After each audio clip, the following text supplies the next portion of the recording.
प्यारे विद्यार्थियों 10+2 ਬਾਇਓਲੋਜੀ ਦੀ ਕਲਾਸ ਵਿੱਚ ਇੱਕ ਵਾਰ ਫਿਰ ਤੁਹਾਡਾ ਸਭ ਦਾ ਸਵਾਗਤ ਹੈ। ਬੇਟਾ ਅਸੀਂ ਪਿਛਲੇ ਦਿਨਾਂ ਦੇ ਵਿੱਚ ਸਾਡਾ chapter number 6 molecular basis of inheritance ਕਰ ਰਹੇ ਸੀ। ਚੈਪਟਰ ਨੰਬਰ 6 ਦੇ ਵਿੱਚ ਬੇਟਾ ਅਲੱਗ-ਅਲੱਗ ਤੁਹਾਨੂੰ ਮੈਂ ਟੌਪਿਕ ਵਾਈਜ਼ ਲੈਕਚਰਸ ਅਪਲੋਡ ਕੀਤੇ ਹੈ। ਮੈਂ ਉਮੀਦ ਕਰਦਾ ਕਿ ਤੁਸੀਂ ਉਹ ਸਾਰੇ ਲੈਕਚਰਸ ਬਹੁਤ ਹੀ ਧਿਆਨ ਦੇ ਨਾਲ ਸੁਣੇ ਹੋਣਗੇ। ਤੇ ਬੇਟਾ ਅੱਜ ਅਸੀਂ ਇਸ ਚੈਪਟਰ ਦੇ ਨਾਲ ਰਿਲੇਟਡ ਕੁਝ ਕੁ ਮਲਟੀਪਲ ਚੋਇਸ ਕੁਐਸਚਨਸ ਕਰਾਂਗੇ। ਮਲਟੀਪਲ ਚੋਇਸ ਕੁਐਸਚਨਸ मैं क्यों सिलेक्ट किए कि तुहानूं करवाए जान, क्योंकि बेटा ये कुछ इस तरह के क्वेश्चनस ने जिहड़े तुहाडे जिन्ने भी टॉपिक इस चैप्टर दे विच होए ने हर एक टॉपिक नूं कवर करनगे। तो इन्हां क्वेश्चनस नूं करन तो बाद दे विच सानूं ये गल क्लीयर हो जाएगी कि असीं किन्ना क वधिया तरीके नाल कंसैप्चुअल लैवल तक जाके इस चैप्टर नूं समझिआ।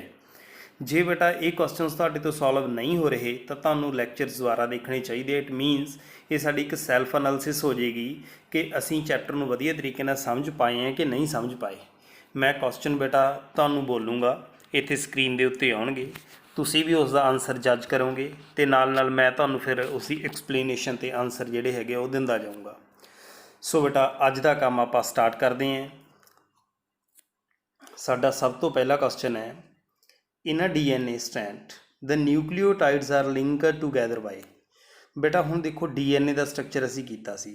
DNA के स्ट्रक्चर दे विच असी देखिआ कि जिहड़े न्यूक्लियोटाइड्स हैगे ने वो एक दूजे नाल अटैचमेंट बनाउंदे है। जदों न्यूक्लियोटाइड्स एक दूसरे नाल जुड़दे है तो एक न्यूक्लियोटाइड उसदी 5 नंबर कार्बन के उत्ते लग्या होया जिहड़ा फास्फेट ग्रुप है बेटा, वो दूसरे न्यूक्लियोटाइड के 3 नंबर कार्बन के उत्ते लग्या होया जिहड़ा हाइड्रोक्सिल ग्रुप है उस हाइड्रोक्सिल ग्रुप नाल बॉन्ड बनाउंदा सी। ते जिहड़ा बेटा यह बॉन्ड है इस बॉन्ड नूं असीं की नाम दिता सी? 4 ऑप्शनस ने देखो, glycosidic, phosphodiester, peptide and hydrogen bond. जिहड़े स्टूडेंट्स ने चैप्टर ध्यान नाल पढ़िया उन्हां दा आंसर बिल्कुल ठीक है, दिस इज़ फॉस्फोडाइएस्टर बॉन्ड। तो बेटा जिहड़े ये ग्लाइकोसिडिक बॉन्ड ने ये हुंदे ने कार्बोहाइड्रेट्स दे विच। पैप्टाइड बॉन्ड जिहड़े हैगे ने बेटा जो प्रोटीन्स की सिंथेसिस हुंदी आ अमाइनो एसिड तो उत्थे हुंदे ने। हाइड्रोजन बॉन्ड कित्थे ने बेटा? जे DNA के स्ट्रक्चर दे विच देखिआ जावे DNA च हाइड्रोजन बॉन्ड भी ने।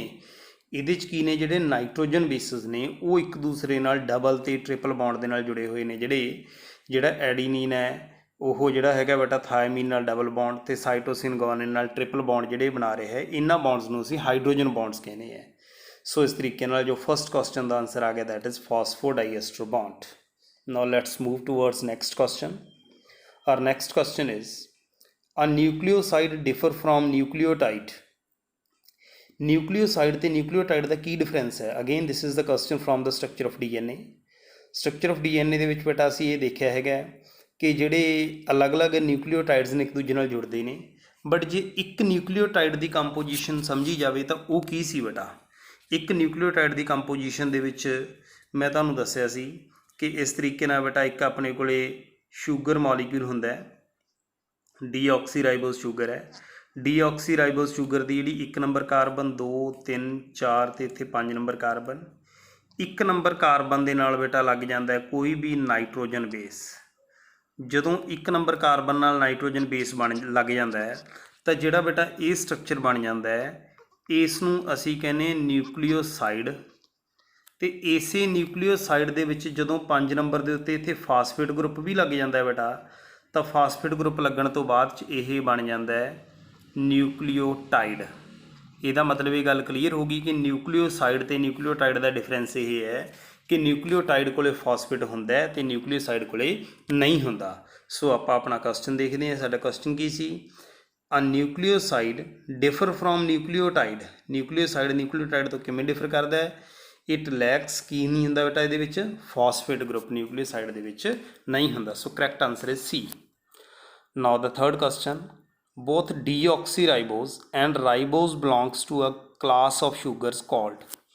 बेटा ये किहड़े शूगर हैगे ने? देखो डीऑक्सीराइबोस शूगर है या राइबोस शूगर है, इन्हां दोनों दे विच फर्क ये है कि जिहड़ी डीऑक्सीराइबोस शूगर है उसकी कार्बन नंबर 2 के उत्ते एक ऑक्सीजन घट होंदी है, इसे करके असीं उसनूं की बोल दिंदे हैं बेटा डीऑक्सी बोल दिंदे हैं। सो ये किहड़ी शूगर हुंदी है? वो बेटा सारिਆਂ ਦੇ ਵਿੱਚ ਜਿਹੜੀ ਹੈਗੀ ਉਹ ਚਾਹੇ ਦੀ ਰਾਈਬੋਜ਼ है चाहे दी डीऑक्सीराइबोज है, 5 कार्बनस लगियां, that's why this is pentose sugar. So correct answer is C. Next, the fact that purine base always paired through hydrogen bond with the pyrimidine leads base leads to in the DNA double helix। ਕਹਿੰਦਾ ਜਿਹੜਾ effect ਹੈ ਕਿ ਇੱਕ ਪਾਸੇ ਪੁਰਾਈਨ ਹੈ ਤੇ ਕਿਹਦੇ ਨਾਲ ਹਮੇਸ਼ਾ ਬੌਂਡ ਬਣਾਉਂਦਾ ਉਹ ਪ੍ਰੀਮੀਡੀਨ ਨਾਲ ਬੌਂਡ ਬਣਾਉਂਦਾ ਹੈ। ਇਹਦੇ ਨਾਲ ਬੇਟਾ ਕਿਹੜੀ ਗੱਲ ਇੰਸ਼ੋਰ ਹੋ ਜਾਂਦੀ ਹੈ? ਦੇਖੋ ਸਭ ਤੋਂ ਪਹਿਲੀ ਐਂਟੀ ਪੈਰਲਲ ਨੇਚਰ। ਕੀ ਇਹਦਾ ਐਂਟੀ ਪੈਰਲਲ ਨੇਚਰ ਨਾਲ ਕੋਈ ਰਿਲੇਸ਼ਨ ਹੈਗਾ? ਪੁਰਾਈਨ ਤੇ ਪ੍ਰੀਮੀਡੀਨ ਦੇ ਬੌਂਡਿੰਗ ਦਾ ਐਂਟੀ ਪੈਰਲਲ ਨੇਚਰ ਨਾਲ ਕੋਈ ਰਿਲੇਸ਼ਨ ਨਹੀਂ ਹੈਗਾ। Semi conservative nature, semi conservative nature ਦੇ ਵਿੱਚ ਅਸੀਂ ਪੁਰਾਈਨ ਤੇ ਪ੍ਰੀਮੀਡੀਨ ਨਹੀਂ ਲੈ ਸਕਦੇ ਜਨਰਲਾਈਜ਼, ਅਸੀਂ ਸਪੈਸੀਫਿਕ ਲਵਾਂਗੇ ਕਿ adenine bonded with thymine and cytosine bonded with guanine. ਇਹਦਾ ਮਤਲਬ ਆਪਸ਼ਨ ਬੀ ਵੀ ਗਲਤ ਹੋ ਗਿਆ। Option C uniform width. ਹੁਣ ਬੇਟਾ ਤੁਹਾਨੂੰ ਇੱਥੇ ਦੱਸਿਆ ਕਿ ਜਿਹੜਾ DNA ਦਾ ਜਿਹੜਾ ਸਟਰਕਚਰ ਸਾਡੇ ਕੋਲ ਹੈਗਾ, ਇਹਦੇ ਦੋਨੋਂ ਜਿਹੜੇ ਇਹ ਸਟੈਂਡਸ ਨੇ ਇਹਨਾਂ ਦੇ ਵਿੱਚ 20 ਐਂਗਸਟ੍ਰੋਮ ਦੀ ਡਿਸਟੈਂਸ ਹੁੰਦੀ ਹੈ, ਵਿਡਥ ਹੁੰਦੀ ਹੈ।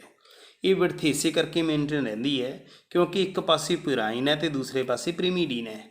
ਹੁਣ ਜਿਹੜਾ ਸਾਡਾ ਪੁਰਾਈਨ ਹੈਗਾ ਬੇਟਾ ਉਹਦੀਆਂ ਦੋ ਰਿੰਗਸ ਹੁੰਦੀਆਂ ਨੇ, ਪ੍ਰੀਮੀਡੀਨ ਕੋਲ ਇੱਕ ਰਿੰਗ ਹੁੰਦੀ ਹੈ ਅਤੇ ਇਹਨਾਂ ਤਿੰਨੋਂ ਰਿੰਗਸ ਦੇ ਨਾਲ ਜੁੜ ਕੇ ਜਿਹੜੀ ਟੋਟਲ ਸਪੇਸ ਬਣ ਜਾਂਦੀ ਹੈ 20 ਐਂਗਸਟ੍ਰੋਮ ਬਣ ਜਾਂਦੀ ਹੈ। ਇਹਦਾ ਮਤਲਬ ਜਿਹੜੀ ਯੂਨੀਫਾਰਮ ਵਿਡਥ ਮੇਨਟੇਨ ਕਰਨੀ ਹੈ ਉਹ ਕਿਹਨੇ ਕਰਨੀ ਹੈ? ਪੁਰਾਈਨਸ ਅਤੇ ਪ੍ਰੀਮੀਡੀਨਸ ਨੇ। ਸੋ ਆਪਸ਼ਨ ਸੀ ਇਸ ਦਾ ਬਿਲਕੁਲ ਠੀਕ ਹੈ। ਦੈਨ ਬੇਟਾ ਅਸੀਂ ਮੂਵ ਕਰਦੇ ਹਾਂ ਆਪਣਾ question number 5। The net electrical charge on DNA and histones is। ਬੇਟਾ DNA ਦਾ ਸਟਰਕਚਰ ਤੁਸੀਂ ਦੇਖਿਆ ਹੈ, ਕਿਹੜਾ ਗਰੁੱਪ ਲੱਗਿਆ ਹੋਇਆ ਹੈ? Phosphate group. ਸੋ ਅਸੀਂ ਲਿਖਦੇ ਹਾਂ PO4 3 ਨੈਗੇਟਿਵ, ਇਹਦਾ ਮਤਲਬ ਇਹ ਤੇ ਨੈਗੇਟਿਵ ਚਾਰਜ ਹੈ। ਸੋ DNA ਕਿਹੜਾ ਹੋ ਗਿਆ ਬੇਟਾ? Negative charge. ਅਤੇ ਹਿਸਟੋਨ ਬੇਟਾ ਜਿਹੜਾ ਹੈਗਾ ਉਹ ਹੁੰਦੇ ਨੇ ਪੋਜ਼ੀਟਿਵ ਚਾਰਜ। ਇਸੇ ਕਰਕੇ DNA ਤਾਂ ਜਿਹੜਾ ਹੈਗਾ ਜਦੋਂ ਆਪਣੀ ਪੈਕਿੰਗ ਕਰ ਲੈਂਦਾ ਤਾਂ DNA ਨੈਗੇਟਿਵਲੀ ਚਾਰਜਡ ਹੈ ਅਤੇ ਹਿਸਟੋਨਸ ਕੀ ਨੇ? Positive charge. ਸੋ ਆਪਸ਼ਨ ਸੀ ਇਸ ਦਾ ਬਿਲਕੁਲ ਸਹੀ ਆਨਸਰ ਹੈ। ਇਸ ਤੋਂ ਬਾਅਦ ਦੇ ਵਿੱਚ ਬੇਟਾ ਸਾਡਾ ਨੈਕਸਟ ਕੁਐਸਚਨ ਹੈ, the promoter site and terminator for the transcription are recorded at. ਹੁਣ ਬੇਟਾ ਕੁਐਸਚਨ ਜਿਹੜੇ ਤੁਹਾਡੇ ਇੱਥੋਂ ਤੱਕ ਸਟਰਕਚਰ ਆਫ DNA ਦੇ ਖਤਮ ਹੋ ਗਏ, ਇੱਥੇ ਆਪਣੇ ਕੋਲ ਜਿਹੜਾ ਟੌਪਿਕ ਨੈਕਸਟ ਸਟਾਰਟ ਹੋ ਗਿਆ ਕਿ ਜਿਹੜੀ ਪ੍ਰਮੋਟਰ ਸਾਈਟ ਹੈਗੀ ਹੈ ਅਤੇ ਟਰਮੀਨੇਟਰ ਸਾਈਟ ਹੈ ਉਹ ਬੇਟਾ ਕਿੱਥੇ ਪ੍ਰੈਜੈਂਟ ਹੈ? ਦੇਖੋ ਟਰਾਂਸਕ੍ਰਿਪਸ਼ਨ ਯੂਨਿਟ ਦਾ ਤੁਹਾਨੂੰ ਮੈਂ ਸਟਰਕਚਰ ਦੱਸਿਆ ਸੀ, ਤੁਹਾਨੂੰ ਦੱਸਿਆ ਸੀ ਕਿ ਇੱਧਰ ਜਿਹੜੀ ਹੈਗੀ ਹੈ ਪ੍ਰਮੋਟਰ ਸਾਈਟ ਹੈ ਅਤੇ ਇੱਧਰ ਜਿਹੜੀ ਹੈਗੀ ਹੈ ਬੇਟਾ ਉਹ ਟਰਮੀਨੇਟਰ ਸਾਈਟ ਹੈਗੀ ਹੈ। ਤਾਂ ਉਹ 5' ਐਂਡ ਤੋਂ 3' ਐਂਡ ਵੱਲ ਮੂਵ ਕਰਦੀ ਹੈ। ਸੋ ਜੇ ਇਹਦੇ ਦੇਖੇ ਜਾਣ ਆਪਸ਼ਨਸ 3 to 5 ਨਹੀਂ, ਇਹ ਨਹੀਂ ਹੋ ਸਕਦਾ। 5 to 3 ਹੋ ਸਕਦਾ। ਇਹ ਕਿਹਦੀ? ਟਰਾਂਸਕ੍ਰਿਪਸ਼ਨ ਯੂਨਿਟ ਦੀ। ਬਿਲਕੁਲ ਠੀਕ ਹੈ ਬੇਟਾ, ਆਪਸ਼ਨ ਸੀ ਜਿਹੜਾ ਆਪਸ਼ਨ ਬੀ ਜਿਹੜਾ ਹੈਗਾ ਇਸ ਦਾ ਬਿਲਕੁਲ ਸਹੀ ਆਨਸਰ ਹੈ। ਸੋ ਹੁਣ ਆਪਾਂ ਮੂਵ ਕਰਦੇ ਹਾਂ ਕੁਐਸਚਨ ਨੰਬਰ 7 ਵੱਲ। Which of the following statement is most appropriate for sickle cell anaemia. Sickle cell anaemia ਇੱਕ ਜੈਨੇਟਿਕ ਡਿਸਆਰਡਰ ਹੈ। ਕੁਐਸਚਨ ਡਾਇਰੈਕਟਲੀ ਇਸ ਚੈਪਟਰ ਦੇ ਵਿੱਚੋਂ ਨਹੀਂ ਬਣਿਆ ਹੋਇਆ। ਸੋ ਇਹ ਜੈਨੇਟਿਕ ਡਿਸਆਰਡਰ ਹੈ। ਇਸ ਨੂੰ ਬੇਟਾ ਆਇਰਨ ਸਪਲੀਮੈਂਟ ਦੇ ਨਾਲ ਠੀਕ ਕੀਤਾ ਜਾ ਸਕਦਾ? ਬਿਲਕੁਲ ਠੀਕ ਨਹੀਂ ਕੀਤਾ ਜਾ ਸਕਦਾ। ਇਹਦਾ ਮਤਲਬ ਆਪਸ਼ਨ ਏ ਸਹੀ ਹੈ। It can not be treated with iron supplement. Simple anaemia ਹੁੰਦਾ ਨਾ ਬੇਟਾ, ਖੂਨ ਦੀ ਘਾਟ ਹੋ ਜਾਣੀ, ਉਹਦੇ 'ਚ ਤਾਂ ਆਇਰਨ ਸਪਲੀਮੈਂਟ ਨਾਲ ਬੰਦਾ ਠੀਕ ਹੋ ਜਾਊਗਾ। ਬਟ ਇਹ ਜੈਨੇਟਿਕ ਡਿਸਆਰਡਰ ਹੈ, ਇਹ 'ਚ ਆਇਰਨ ਸਪਲੀਮੈਂਟ ਦੇਣ ਨਾਲ ਡਿਜ਼ੀਜ਼ ਨੂੰ ਟਰੀਟ ਨਹੀਂ ਕੀਤਾ ਜਾ ਸਕਦਾ। ਯੈਸ, ਇਹ ਮੋਲੀਕੂਲਰ ਲੈਵਲ ਦੀ ਡਿਜ਼ੀਜ਼ ਹੈ। ਹੀਮੋਗਲੋਬਿਨ ਮੋਲੀਕੂਲ ਦਾ ਸਟਰਕਚਰ ਅਲਟਰ ਹੁੰਦਾ ਹੈ। It confers resistance to the acquiring malaria. So ਬੇਟਾ ਇਹ ਰੈਜ਼ਿਸਟੈਂਸ ਪ੍ਰੋਵਾਈਡ ਕਰਦਾ ਮਲੇਰੀਆ ਦੇ ਲਈ। ਇਹ ਵੀ ਬਿਲਕੁਲ ਠੀਕ ਆਪਸ਼ਨ ਹੈ। ਸੋ ਇਹਦਾ ਮਤਲਬ ਆਨਸਰ ਆ ਗਿਆ ਆਲ ਆਫ ਦਾ ਅਬਵ। ਹੁਣ ਤੁਸੀਂ ਕਹੋਗੇ ਕਿ ਸਰ ਆਹ ਤੀਸਰੀ ਗੱਲ ਜੀ ਤਾਂ ਪੜ੍ਹੀ ਨਹੀਂ ਸੀ। ਚਲੋ ਜੇ ਤੀਸਰੀ ਗੱਲ ਨਹੀਂ ਪੜ੍ਹੀ ਤਾਂ ਬੇਟਾ ਮਲਟੀਪਲ ਚੋਇਸ ਕੁਐਸਚਨ ਹੈ। ਪਹਿਲੇ ਦੋ ਸਹੀ ਹੋ ਗਏ, ਇਹਦਾ ਮਤਲਬ ਏ ਆਪਸ਼ਨ ਇਕੱਲੀ ਨਹੀਂ ਹੋ ਸਕਦੀ, ਬੀ ਨਹੀਂ ਇਕੱਲੀ ਹੋ ਸਕਦੀ, D all of the above. ਇਹਦਾ ਮਤਲਬ ਡੈਫੀਨੇਟ ਜੀ ਗੱਲ ਹੈ ਸੀ ਆਪਸ਼ਨ ਵੀ ਸਹੀ ਹੋਊਗੀ। ਸੋ ਇਹੋ ਜਿਹੇ ਵੀ ਟ੍ਰਿਕ ਜਿਹੜੇ ਹੈਗੇ ਨੇ ਤੁਹਾਨੂੰ ਮਲਟੀਪਲ ਚੋਇਸ ਕੁਐਸਚਨਸ ਦੇ ਵਿੱਚ ਬੇਟਾ ਕਈ ਵਾਰੀ ਜਿਹੜੇ ਹੈਗੇ ਨੇ ਉਹ ਯੂਜ਼ ਕਰਨੇ ਪੈਂਦੇ ਨੇ, ਇਹਨਾਂ ਦਾ ਧਿਆਨ ਰੱਖਣਾ ਹੁੰਦਾ ਹੈ। Then next question, which of the following statement is most ਇਹ ਹੋ ਗਿਆ ਬੇਟਾ 7th 8th। Which of the following is true with respect to AUG। ਦੱਸੋ ਹੁਣ AUG ਕੀ ਹੈ? ਇਨੀਸ਼ੀਏਸ਼ਨ ਕੋਡਨ ਹੈ ਨਾ। ਅਸੀਂ ਗੱਲ ਕੀਤੀ ਸੀ ਟਰਾਂਸਲੇਸ਼ਨ ਦੀ, ਉਹ 'ਚ ਇਨੀਸ਼ੀਏਸ਼ਨ ਕੋਡਨ ਸੀ ਇਹ। ਸੋ ਇਹ ਜਿਹੜਾ ਹੈਗਾ ਬੇਟਾ ਮਿਥਿਓਨੀਨ ਦੇ ਲਈ ਕੋਡ ਕਰਦਾ ਹੈ। ਯੈਸ, ਮਿਥਿਓਨੀਨ ਦੇ ਲਈ ਹੀ ਕੋਡ ਕਰਦਾ ਇਹ। It is initiation codon. Yes, it is initiation codon. It codes for methionine in both prokaryotes and eukaryotes. All of the above. ਹੁਣ ਦੇਖੋ ਇਹਦੇ ਵਿੱਚ ਬੇਟਾ ਆਪਸ਼ਨ ਏ ਬਿਲਕੁਲ ਸਹੀ ਹੈ, ਬੀ ਵੀ ਸਹੀ ਹੈ। ਸੀ ਆਪਸ਼ਨ ਸਟੇਟਮੈਂਟ ਥੋੜ੍ਹੀ ਜਿਹੀ ਕੰਟਰਾਡਿਕਟਰੀ ਹੋਗੀ ਕਿਉਂਕਿ ਇੱਥੇ ਫਾਰਮਾਈਲ ਮਿਥਿਓਨੀਨ ਹੁੰਦਾ ਉਹ ਯੂਕੈਰੀਓਟਸ ਦੇ ਵਿੱਚ। ਬਟ ਕਿਉਂ ਨਹੀਂ, ਅਸੀਂ ਫਿਰ ਵੀ ਬੇਟਾ ਜਿਹੜਾ ਹੈਗਾ ਕੁਐਸਚਨ ਦੀ ਚਲੋ ਸੈਂਸ ਨੂੰ ਸਮਝਦੇ ਹੋਏ ਇਸ ਦਾ ਆਨਸਰ ਜਿਹੜਾ ਹੈਗਾ ਉਹ ਕੀ ਆਊਗਾ? ਡੀ ਆਊਗਾ। ਸੋ ਜੇ ਤੁਸੀਂ ਡੀ ਲਾਓਗੇ ਤਾਂ ਤੁਹਾਨੂੰ ਕ੍ਰੈਡਿਟ ਮਿਲੂਗਾ क्योंकि अगेन ये ए तो बी बिल्कुल सही सी, उहदे विच कोई दो राय नहीं सी, इस करके असीं इस दे विच all of the above option use कर सकते हैं। दैन बेटा अपने को हैगा फर्स्ट जैनेटिक मटीरियल कुड भी। ਹੁਣ देखो जैनेटिक मटीरियल पहली गल तो प्रोटीन तो कार्बोहाइड्रेट हो सकता है, तो हो ही नहीं सकते। सो ऑप्शन ए तो बी तो कर दो, खत्म ही कर दो। सी तो डी बच गई। जैनेटिक मटीरियल RNA होंदा है बहुत सारे वायरसिस दे विच। DNA जिहड़ा हैगा जिवें एडवांसड ऑर्गेनिजम्स ने सारिਆਂ ਦੇ ਵਿੱਚ यूकैरियोटिक सैल्स ਦੇ ਵਿੱਚ DNA हैगा। ਇਹਦਾ ਮਤਲਬ ਬੇਟਾ ਜਿਹੜੇ ਪ੍ਰਿਮਿਟਿਵ ਸੈੱਲ ਆਏ ਸੀ ਉਹਨਾਂ ਦੇ ਵਿੱਚ ਅਸੀਂ ਦੇਖਿਆ ਜਿਹੜੇ ਧਰਤੀ ਤੇ ਪਹਿਲਾਂ ਆਰਗੇਨਿਜ਼ਮ ਆਏ ਨੇ ਵੀ ਉਹਨਾਂ ਦੇ ਵਿੱਚ ਜੈਨੇਟਿਕ ਮਟੀਰੀਅਲ RNA ਹੈ। ਇਹਦਾ ਮਤਲਬ ਅਸੀਂ ਇਸ ਦੇ ਵਿੱਚ ਆਪਸ਼ਨ ਲਵਾਂਗੇ ਕਿ ਫਸਟ ਜੈਨੇਟਿਕ ਮਟੀਰੀਅਲ ਕੀ ਹੈ, ਉਹ RNA। ਜੇ ਆਨਸਰ ਐਗਜ਼ੈਕਟਲੀ ਨਹੀਂ ਵੀ ਪਤਾ ਨਾ ਤਾਂ ਅਸੀਂ ਆਪਣੇ ਲੌਜਿਕ ਯੂਜ਼ ਕਰਕੇ ਬੇਟਾ ਇਹ ਕੱਢ ਲਿਆ ਕਿ ਪ੍ਰੋਟੀਨ ਤੇ ਕਾਰਬੋਹਾਈਡਰੇਟ ਤਾਂ ਹੋ ਨਹੀਂ ਸਕਦੇ ਤੇ DNA RNA ਬਚ ਗਏ। RNA ਪ੍ਰਿਮਿਟਿਵ ਹੈ, DNA ਬਾਅਦ ਚੋਂ ਆਇਆ, ਇਸ ਕਰਕੇ ਪਹਿਲਾ ਜੈਨੇਟਿਕ ਮਟੀਰੀਅਲ ਕੀ ਹੋਊਗਾ, RNA ਹੋਊਗਾ। ਸੋ ਇਹ ਆ ਗਿਆ ਇਸ ਦਾ option number D. Then beta question number 10th, with regard to mature mRNA in eukaryotes। ਹੁਣ ਜਿਹੜਾ ਮੈਚਿਓਰ mRNA ਹੈ ਬੇਟਾ ਉਹਦੇ ਵਿੱਚ ਕੀ ਹੁੰਦਾ ਹੈ, ਐਗਜ਼ੋਨ ਤੇ ਇੰਟਰੋਨਸ ਦੋਨੋਂ ਹੁੰਦੇ ਨੇ ਕਿ ਕੋਈ ਇੱਕ ਹੁੰਦਾ? ਜੇ ਇੱਕ ਹੁੰਦਾ ਤਾਂ ਕਿਹੜਾ ਹੁੰਦਾ ਬੇਟਾ? ਸਭ ਤੋਂ ਪਹਿਲਾਂ ਤਾਂ ਤੁਸੀਂ ਇਹ ਦੇਖੋ ਕਿ ਪ੍ਰੋਕੈਰੀਓਟਸ 'ਚ ਇਹੋ ਜਿਹਾ ਕੁਛ ਨਹੀਂ ਸੀ। ਯੂਕੈਰੀਓਟਸ ਦੇ ਵਿੱਚ ਮੈਂ ਤੁਹਾਨੂੰ ਪੋਸਟ ਟਰਾਂਸਕ੍ਰਿਪਸ਼ਨਲ ਮੋਡੀਫਿਕੇਸ਼ਨਸ ਕਰਵਾਈਆਂ ਸੀ। ਜਦੋਂ DNA ਤੋਂ mRNA ਬਣ ਜਾਂਦਾ ਨਾ ਤਾਂ ਉਦੋਂ ਪੋਸਟ ਟਰਾਂਸਕ੍ਰਿਪਸ਼ਨ ਮੋਡੀਫਿਕੇਸ਼ਨ ਸੀਗੀਆਂ। ਉਹਨਾਂ ਮੋਡੀਫਿਕੇਸ਼ਨਸ ਦੇ ਵਿੱਚ ਅਸੀਂ ਦੇਖਿਆ ਸਪਲਾਈਸਿੰਗ ਸੀਗਾ, ਦੈਨ ਬੇਟਾ ਉਹ 'ਚ ਕੈਪਿੰਗ ਸੀਗਾ, ਟੇਲਿੰਗ ਸੀਗਾ, ਇਹ ਤਿੰਨ ਸੀਗੀਆਂ ਮੋਡੀਫਿਕੇਸ਼ਨਸ। ਇਹ 'ਚ ਅਸੀਂ ਦੇਖਿਆ ਸੀ ਕਿ ਜਿਹੜੇ DNA ਹੁੰਦਾ ਸੌਰੀ ਜਿਹੜਾ RNA ਹੁੰਦਾ ਉਹਦੇ ਵਿੱਚ ਬੇਟਾ ਜਿਹੜੇ ਹੈਗੇ ਨੇ ਇਸ ਤਰੀਕੇ ਨਾਲ ਸੈਗਮੈਂਟਸ ਬਣ ਜਾਂਦੇ ਨੇ। ਕੁਛ ਤਾਂ ਜਿਹੜੇ ਹੁੰਦੇ ਨੇ ਬੇਟਾ ਆਪਣੇ ਕੋਲੇ ਹੁੰਦੇ ਨੇ ਇੰਟਰੋਨਸ, ਆ ਤਾਂ ਹੈਗੇ ਇੰਟਰੋਨਸ ਜਿਹੜੇ ਕੋਡ ਨਹੀਂ ਕਰਦੇ ਐਕਚੁਅਲੀ, ਅਤੇ ਬਾਕੀ ਕੀ ਆ ਗਏ ਐਗਜ਼ੋਨਸ। ਐਗਜ਼ੋਨਸ ਅਤੇ ਇੰਟਰੋਨਸ ਇਸ ਤਰੀਕੇ ਨਾਲ ਆ ਜਾਂਦੇ ਆ। ਤਾਂ ਜਦੋਂ ਮੋਡੀਫਿਕੇਸ਼ਨ ਹੁੰਦੀ ਹੈ ਵਿੱਚੋਂ ਇੰਟਰੋਨਸ ਨਿਕਲ ਜਾਂਦੇ ਨੇ ਅਤੇ ਇਕੱਲੇ ਐਗਜ਼ੋਨਸ ਆਪਸ ਦੇ ਵਿੱਚ ਕੰਬਾਈਨ ਕਰ ਜਾਂਦੇ ਨੇ, ਠੀਕ ਹੈ ਨਾ। ਤਾਂ ਇਹਦਾ ਮਤਲਬ ਆਪਸ਼ਨ ਨੰਬਰ ਏ ਦੇਖੋ, exon and intron do not appear in the mature. ਕਿਉਂ ਦੋਨੋਂ ਕਿਉਂ ਨਹੀਂ ਹੁੰਦੇ? ਵਿੱਚ ਐਗਜ਼ੋਨ ਤਾਂ ਹੁੰਦੇ ਹੀ ਆ ਨਾ, ਵੀ ਐਗਜ਼ੋਨਸ ਅਪੀਅਰਸ, ਹਾਂ ਇਹ ਠੀਕ ਹੈ, ਐਗਜ਼ੋਨ ਅਪੀਅਰ ਹੁੰਦੇ ਨੇ ਬਟ ਇੰਟਰੋਨ ਡੂ ਨਾਟ ਅਪੀਅਰ, ਇੰਟਰੋਨ ਨਹੀਂ ਹੁੰਦੇ, ਐਗਜ਼ੋਨਸ ਹੁੰਦੇ ਨੇ। ਤਾਂ ਆਪਸ਼ਨ ਨੰਬਰ ਬੀ ਇਸ ਦਾ ਬਿਲਕੁਲ ਸਹੀ ਆ ਗਿਆ ਬੇਟਾ। ਸੋ ਇਸ ਦੇ ਲਈ ਤੁਸੀਂ ਜਿਹੜਾ ਹੈਗਾ ਆਪਣਾ ਜਿਹੜਾ ਅਸੀਂ ਕਰਵਾਇਆ ਸੀ ਮੈਂ ਤੁਹਾਨੂੰ ਟੌਪਿਕ, ਉਸ ਟੌਪਿਕ ਦੇ ਵਿੱਚ ਵੀ ਜਾ ਕੇ ਤੁਸੀਂ ਇੱਕ ਵਾਰ ਇਸ ਨੂੰ ਤੁਸੀਂ ਪੜ੍ਹ ਸਕਦੇ ਹੋ ਜੇ ਨਹੀਂ ਯਾਦ ਆ ਰਿਹਾ ਤਾਂ। Then next question, human chromosome with highest and least number of genes in them are respectively. So highest number ਬੇਟਾ ਜਿਹੜੇ ਹੈਗੇ ਨੇ ਉਹ ਸਾਡੇ ਕੋਲ ਕ੍ਰੋਮੋਸੋਮ ਨੰਬਰ 1 ਕੋਲੇ ਹੁੰਦੇ ਨੇ, ਅਤੇ ਲੀਸਟ ਤੁਸੀਂ ਦੇਖੋ X ਕ੍ਰੋਮੋਸੋਮ ਜਿਹੜਾ ਕੰਪਲੀਟ ਹੁੰਦਾ ਆਪਣੇ ਕੋਲੇ, ਅਤੇ Y ਕ੍ਰੋਮੋਸੋਮ ਦੀ ਅਸੀਂ ਸ਼ੇਪ ਦੇਖਦੇ ਵੀ ਛੋਟਾ ਜਿਹਾ ਹੁੰਦਾ ਉਹ। ਸੋ ਪਹਿਲਾਂ ਤਾਂ ਥੋੜ੍ਹਾ ਤੁੱਕਾ ਤਾਂ ਤੁਸੀਂ ਇਹ ਲਗਾ ਹੀ ਸਕਦੇ ਹੋ ਵੀ Y ਕ੍ਰੋਮੋਸੋਮ ਤਾਂ ਹੋਊਗਾ ਹੀ ਲੀਸਟ ਦੇ ਵਿੱਚ। ਸੋ ਆਪਸ਼ਨ ਨੰਬਰ A, C ਅਤੇ D।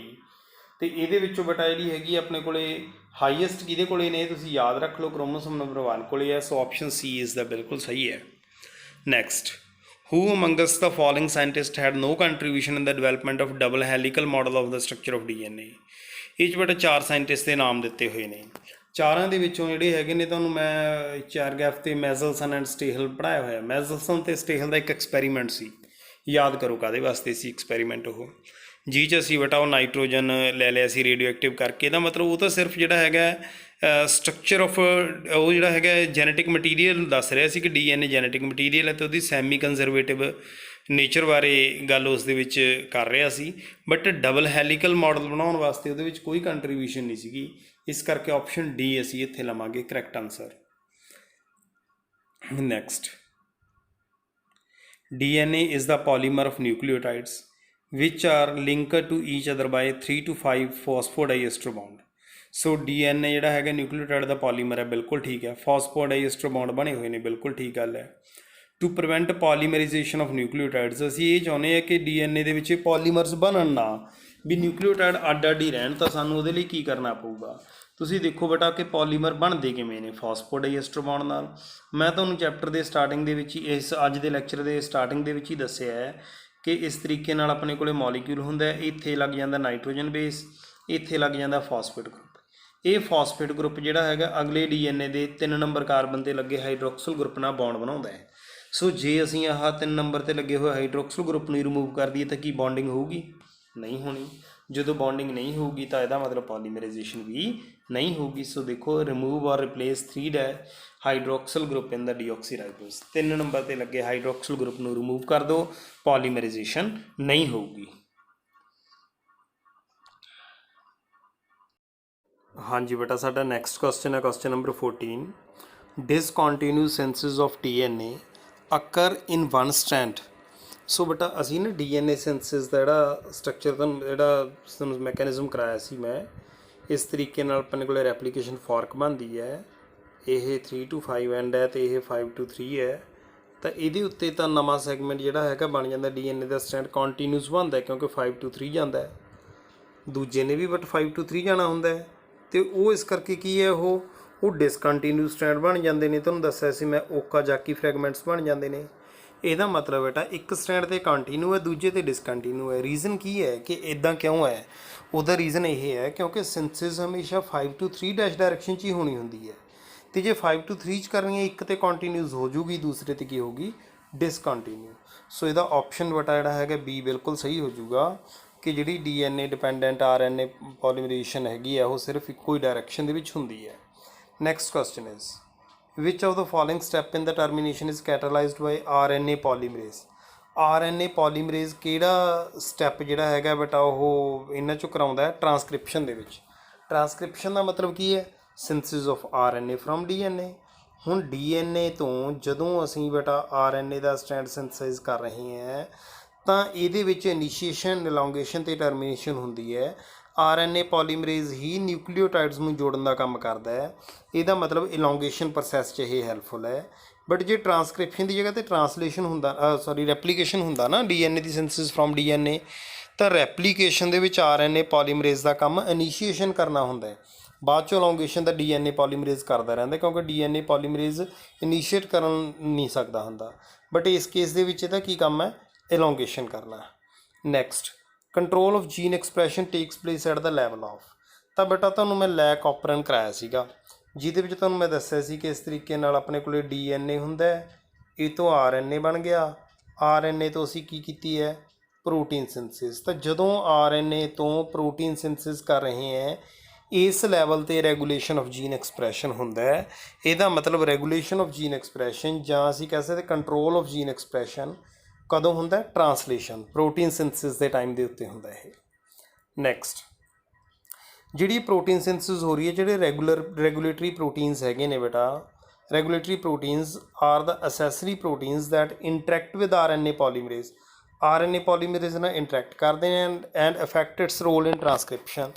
तो वह जिहड़ा रोल है उन्होंने अफैक्ट करते हैं। Which of the following statement is correct? It only increase the expression, it decrease the expression. मैं तुहानूं दस्सिया सी कि इंड्यूसीबल ऑपरेंट भी हुंदे ने ते रिप्रैसीबल भी हुंदे ने।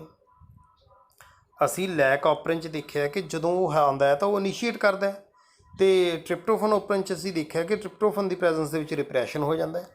इसदा मतलब they act as both activator and repressor. So question number 17 का करैक्ट आंसर होगा आंसर नंबर डी।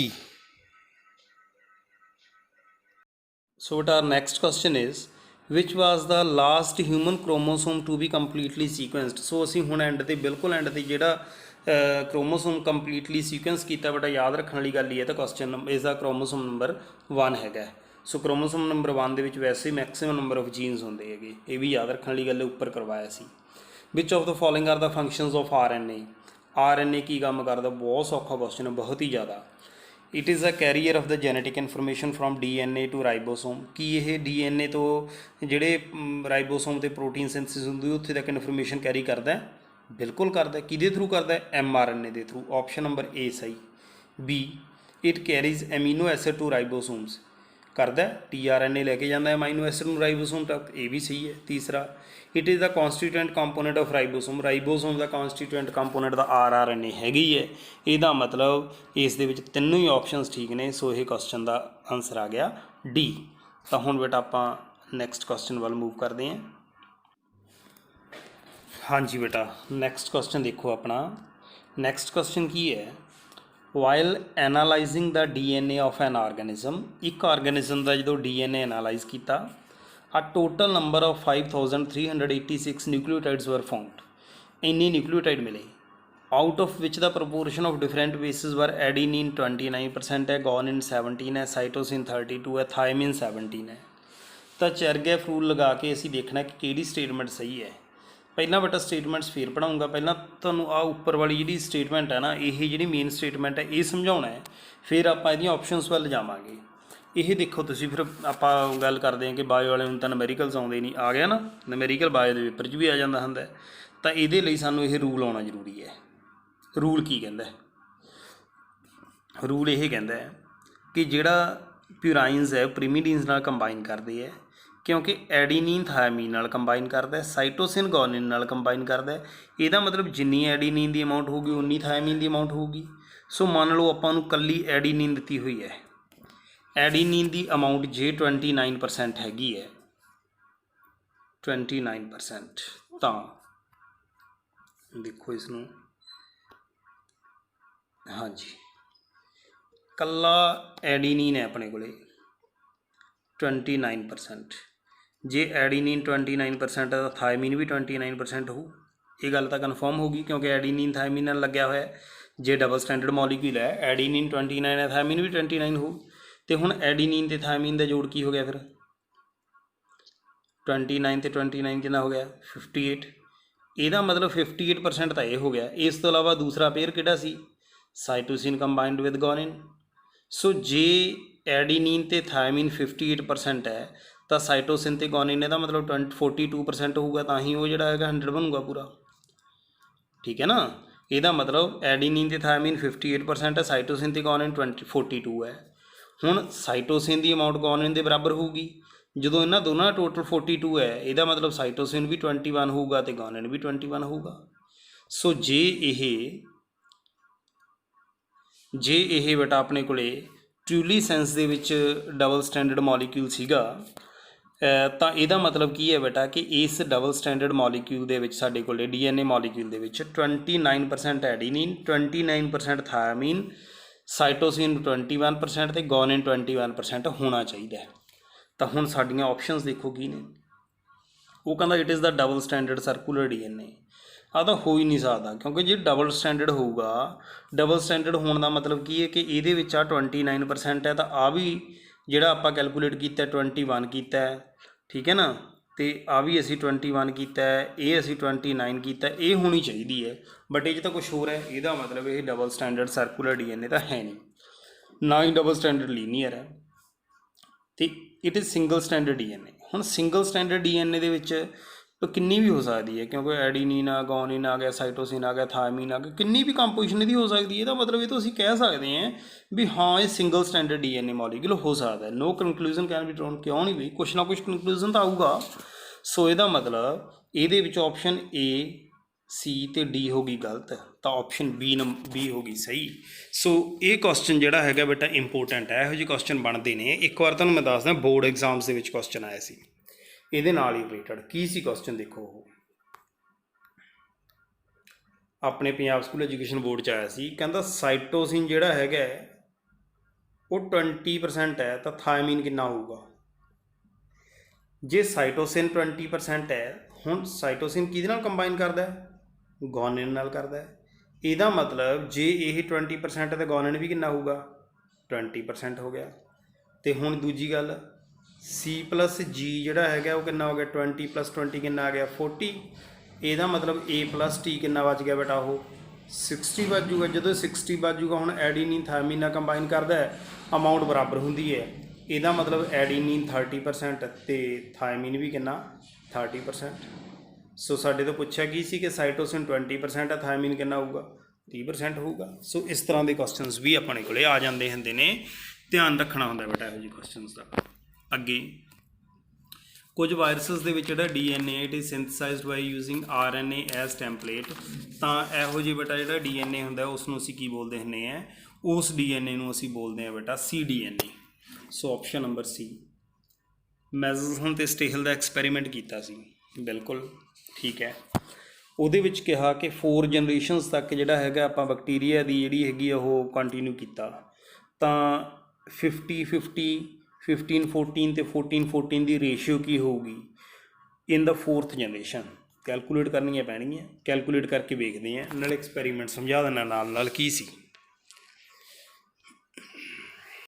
सो बेटा ये क्वेश्चन मैं ਤੁਹਾਡੀ ਸੁਵਿਧਾ ਦੇ ਲਈ ਪਹਿਲਾਂ ਹੀ ਸੋਲਵ ਕਰ ਲਿਆ, ਅਦਰਵਾਈਜ਼ ਨਾਲ ਕਰਦੇ ਟਾਈਮ ਕਾਫੀ ਲੱਗ ਜਾਂਦਾ।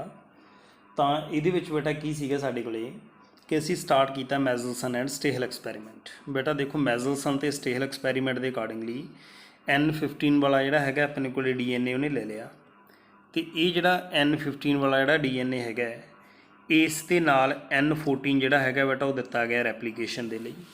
Semi conservative mode of replication ਸੀਗਾ, ਤਾਂ N15 ਦੇ ਦੋਨੋਂ ਸਟੈਂਡਸ ਇੱਥੋਂ ਅਲੱਗ-ਅਲੱਗ ਹੋ ਗਏ, ਅਤੇ ਨਵਾਂ ਸਟੈਂਡ ਜਿਹੜਾ ਸਿੰਥਸਾਈਜ਼ ਹੋ ਗਿਆ ਕਿਹੜਾ ਹੋ ਗਿਆ ਉਹ 14। ਇਹਦਾ ਮਤਲਬ ਜਦੋਂ ਮੈਂ ਪਹਿਲੀ ਵਾਰੀ ਇਸ ਦੇ ਵਿੱਚ ਰੈਪਲੀਕੇਸ਼ਨ ਕਰ ਲਈ ਸੈਮੀ ਕੰਜ਼ਰਵੇਟਿਵ ਨਾਲ, ਤਾਂ ਮੇਰੇ ਕੋਲ ਸ਼ੁਰੂ 'ਚ ਤਾਂ 15 ਵਾਲੇ ਹੈਗੇ ਸੀ ਵੀ ਦੋਨੋਂ ਸਟੈਂਡ ਹੀ 15 ਹੁਣ 15 ਅਤੇ 15-14 ਵਾਲਿਆਂ ਦੇ ਵਿੱਚੋਂ ਜੇ ਦੇਖਿਆ ਜਾਵੇ 15 ਤਾਂ ਖਤਮ ਹੀ ਹੋ ਗਏ, 15-14 ਹੈ, ਦੋ ਦੇ ਦੋ ਜਿਹੜੇ ਹੈਗੇ ਨੇ ਮਤਲਬ ਕਿ 100 ਦੇ 100% 15-14 ਆ ਗਏ। ਤਾਂ ਹੁਣ ਅੱਗੇ ਜਦੋਂ ਮੈਂ ਸੈਕਿੰਡ ਟਾਈਮ ਇਹੀ ਕਰੂੰਗਾ, ਦੇਖੋ ਹੁਣ ਸੈਕਿੰਡ ਜਨਰੇਸ਼ਨ ਦੇ ਵਿੱਚ ਇਸ ਦੀ ਕੀਤੀ, ਜਦੋਂ ਸੈਕਿੰਡ ਦੇ ਵਿੱਚ ਬੇਟਾ ਕੀਤੀ ਤਾਂ ਇੱਕ 15 ਵਾਲਾ ਜਿਹੜਾ ਹੈਗਾ ਸੈਪਰੇਟ ਹੋ ਗਿਆ, ਇੱਧਰ ਆ ਗਿਆ 15 ਵਾਲਾ, ਇਹ ਆ ਗਿਆ 14 ਵਾਲਾ, ਇੱਦਾਂ ਹੀ ਇਹ 15 ਵਾਲਾ ਆ ਗਿਆ ਅਤੇ ਇਹ ਆ ਗਿਆ 14 ਵਾਲਾ। ਨਵਾਂ ਸਟੈਂਡ ਜਿਹੜਾ ਸਿੰਥਸਾਈਜ਼ ਉਹਨਾਂ ਦਾ 14 ਹੀ ਹੋਣਾ, ਸੋ 14 'ਤੇ ਸਿੰਥਸਾਈਜ਼ ਹੋ ਗਿਆ। ਇਹਦਾ ਮਤਲਬ ਹੁਣ ਮੇਰੇ ਕੋਲ ਜਿਹੜੀ ਰੇਸ਼ੋ ਆ ਗਈ ਕਿ 15-14 ਵਾਲੇ ਵੀ ਹੈਗੇ ਨੇ ਅਤੇ 14 ਵਾਲੇ ਵੀ ਹੈਗੇ ਨੇ। 15-14 ਵਾਲੇ ਕਿੰਨੇ ਨੇ 2, ਅਤੇ 2 ਹੀ ਕੀ ਨੇ 14 ਵਾਲੇ, ਸੋ 2:2 ਜਾਂ 1:1 ਆ ਗਈ।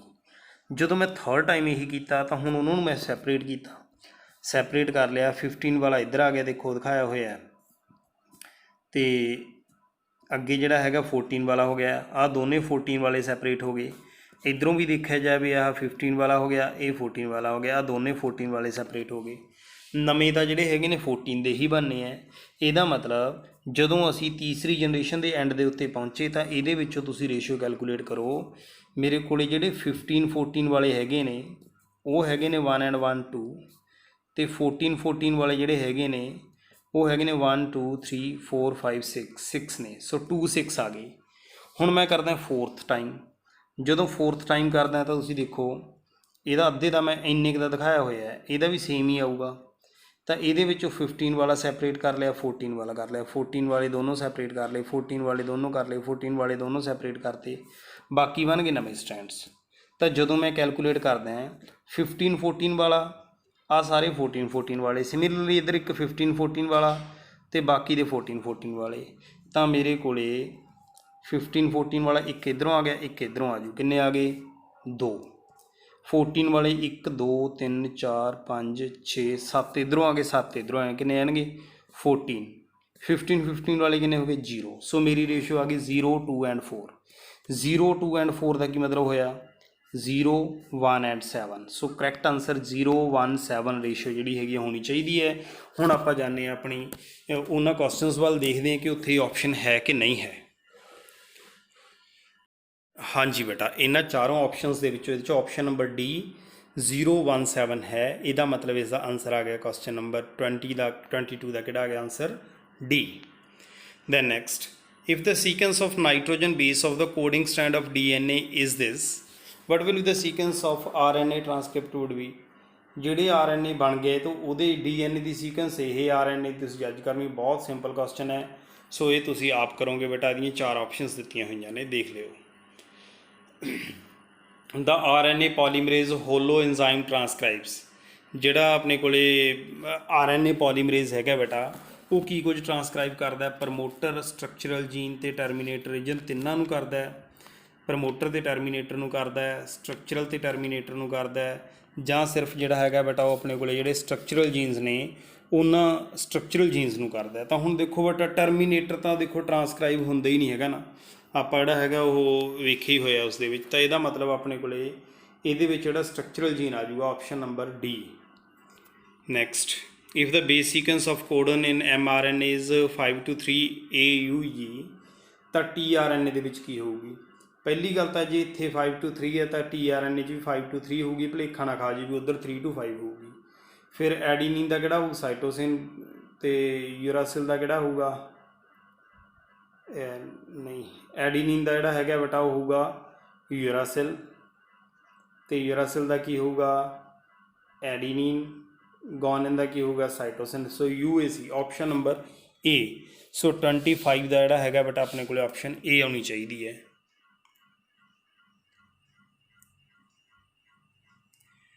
Amino acid attach to tRNA at its. Amino acid ਕਿੱਥੇ ਅਟੈਚ ਹੁੰਦਾ ਹੈ? tRNA ਦਾ ਸਟਰਕਚਰ ਆਪਾਂ ਪੜ੍ਹਿਆ, ਦੇਖੋ ਇਸ ਤਰੀਕੇ ਨਾਲ ਇਹਦੇ ਆ ਲੂਪ ਹੁੰਦੇ ਨੇ ਅਲੱਗ-ਅਲੱਗ। ਇਹ ਜਿਹੜਾ ਬੇਟਾ 3' ਐਂਡ ਹੁੰਦਾ ਨਾ, ਇੱਥੇ ਜਿਹੜੀ ਹੈਗੀ ਆਪਣੇ ਕੋਲ ਕੀ ਲੱਗਦਾ, ਇੱਥੇ ਅਮਾਈਨੋ ਐਸਿਡ ਅਟੈਚ ਹੁੰਦਾ। ਚਾਰਜਿੰਗ ਆਫ tRNA 'ਚ ਅਸੀਂ ਦੱਸਿਆ ਸੀ, ਇਹਦਾ ਮਤਲਬ ਆਨਸਰ ਆ ਗਿਆ B। To initiate the translation mRNA first binds to. mRNA ਸਭ ਤੋਂ ਪਹਿਲਾਂ ਬੇਟਾ ਕਿੱਥੇ ਬਾਈਂਡ ਕਰਦਾ ਹੈ ਟਰਾਂਸਕ੍ਰਿਪਸ਼ਨ ਸਟਾਰਟ ਕਰਨ ਦੇ ਲਈ, ਟਰਾਂਸਲੇਸ਼ਨ ਸਟਾਰਟ ਕਰਨ ਦੇ ਲਈ? ਸਮੋਲਰ ਸਬ ਯੂਨਿਟ ਤੇ ਲੱਗਦਾ ਬੇਟਾ, ਆਪਸ਼ਨ ਨੰਬਰ A। ਈ ਕਲਾਈ ਦੇ ਵਿੱਚ ਲੈਕ ਆਪਰਿਨ ਗੈਟਸ ਸਵਿਚਡ ਔਨ ਵੈਨ। ਲੈਕ ਆਪਰਿਨ ਕਦੋਂ ਸਵਿਚ ਔਨ ਹੁੰਦਾ ਹੈ? ਮੈਂ ਸਭ ਤੁਹਾਨੂੰ ਪੜ੍ਹਾਇਆ ਸੀ, ਤੁਹਾਨੂੰ ਮੈਂ ਦੱਸਿਆ ਸੀ ਕਿ ਜਦੋਂ ਲੈਕਟੋਜ਼ ਹੋਊਗਾ, ਲੈਕਟੋਜ਼ ਦੀ ਬ੍ਰੇਕਡਾਊਨ ਕਰਨ ਦੇ ਲਈ ਸਾਨੂੰ ਐਂਜ਼ਾਈਮਸ ਚਾਹੀਦੇ ਹੋਣਗੇ। ਸੋ ਉਹ ਐਂਜ਼ਾਈਮਸ ਜਿਹੜੇ ਹੈਗੇ ਨੇ ਬੇਟਾ ਉਹ ਸਿੰਥਸਾਈਜ਼ ਉਦੋਂ ਹੀ ਹੋਣਗੇ ਜਦੋਂ ਲੈਕਟੋਜ਼ ਪ੍ਰੈਜ਼ੈਂਟ ਹੈ। ਸੋ ਇਸ ਦੇ ਵਿੱਚ ਕੀ ਆ ਜਾਊਗਾ ਕਿ ਵੈਨ ਲੈਕਟੋਜ਼ ਇਜ਼ ਪ੍ਰੈਜ਼ੈਂਟ, ਜਦੋਂ ਆਪਣੇ ਕੋਲ ਕੀ ਹੋਊਗਾ ਬੇਟਾ ਲੈਕਟੋਜ਼ ਪ੍ਰੈਜ਼ੈਂਟ ਹੋਊਗਾ ਐਂਡ ਇਟ ਬਾਈਂਡਸ ਟੂ ਰਿਪਰੈਸਰ, ਤੇ ਰਿਪਰੈਸਰ ਨਾਲ ਲੱਗ ਜੂਗਾ ਤਾਂ ਕਿ ਰਿਪਰੈਸਰ ਜਾ ਕੇ ਬੇਟਾ ਰੈਗੂਲੇਟਰ ਜੀਨ ਦੇ ਉੱਤੇ ਨਾ ਲੱਗੇ ਤੇ RNA ਪੋਲੀਮਰੇਜ਼ ਪਾਸ ਔਨ ਹੋ ਜੇ। ਇਹਦਾ ਮਤਲਬ ਇਹਦਾ ਆਪਸ਼ਨ ਨੰਬਰ ਆਊਗਾ A। ਸੋ ਬੇਟਾ ਇਹ ਮੈਂ ਤੁਹਾਨੂੰ ਅੱਜ 28 ਕੁਐਸਚਨਸ ਕਰਾਏ ਹੈ, ਸਾਰੇ ਟੌਪਿਕ ਟੱਚ ਕੀਤੇ ਹੈ ਮੈਂ ਜਿੰਨੇ ਵੀ ਕਰਵਾਏ ਹੈ। ਤੁਸੀਂ ਧਿਆਨ ਨਾਲ ਸੋਚੋ ਕਿ starting from structure of DNA ਤੋਂ ਲੈ ਕੇ ਰੈਪਲੀਕੇਸ਼ਨ, ਟਰਾਂਸਕ੍ਰਿਪਸ਼ਨ, ਟਰਾਂਸਲੇਸ਼ਨ, ਲੈਕ ਆਪਰਿਨ ਤੱਕ ਸਾਰੇ ਟੌਪਿਕਸ ਕਵਰ ਕੀਤੇ ਹੈ। ਸੋ ਮੈਂ ਉਮੀਦ ਕਰਦਾ ਕਿ ਤੁਹਾਨੂੰ ਕੁਐਸਚਨ ਜ਼ਰੂਰ ਵਧੀਆ ਲੱਗਣਗੇ ਬੇਟਾ। ਤੁਸੀਂ ਸਾਰੇ ਇਹਨਾਂ ਕੁਐਸਚਨਸ ਨੂੰ ਧਿਆਨ ਨਾਲ ਪੜ੍ਹੋ। ਇਹ ਕੁਐਸਚਨ ਸਾਡੇ ਕਨਸੈਪਟ ਕਲੀਅਰ ਕਰਨ ਦੇ ਲਈ ਬਹੁਤ ਅੱਛੇ ਹੁੰਦੇ ਨੇ। ਸੋ ਅੱਜ ਦੇ ਲਈ ਇੰਨਾ ਹੀ ਬੇਟਾ, ਬਹੁਤ ਜਲਦ ਮਿਲਦੇ ਹਾਂ ਨੈਕਸਟ ਵੀਡੀਓ ਲੈ ਕੇ।